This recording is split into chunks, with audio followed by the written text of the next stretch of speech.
We've all heard the biblical origins of Christmas, but societies have been celebrating light and birth in the darkest days of winter centuries before Jesus walked the earth. In the Norse country, this winter celebration was known as Yule.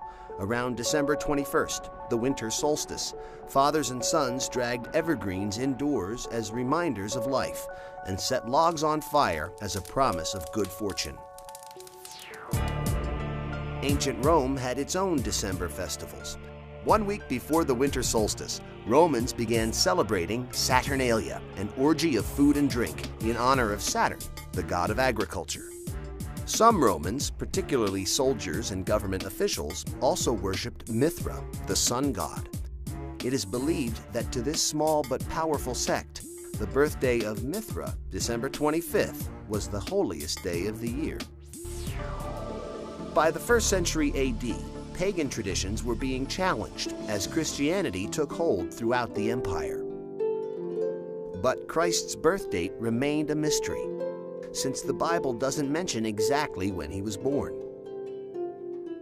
Since pagan Rome already celebrated the birth of Mithra on December 25th, it is theorized the Church adopted the date as the birth of the Christ child.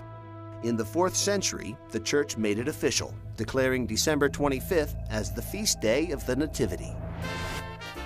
The Church knew it could not outlaw the pagan traditions of Christmas, so it came to accept them.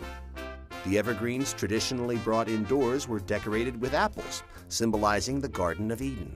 These apples would eventually become Christmas ornaments. The story of Santa Claus also begins in the 4th century with the death of Nicholas, a beloved Turkish bishop. The anniversary of his death became known as St. Nicholas Day.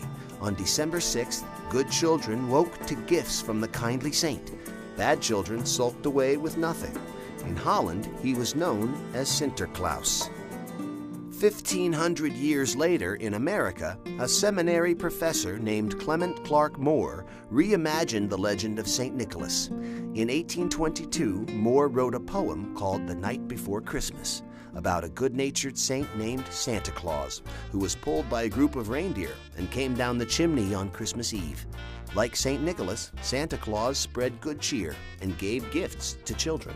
Less clear was exactly what this Santa Claus looked like.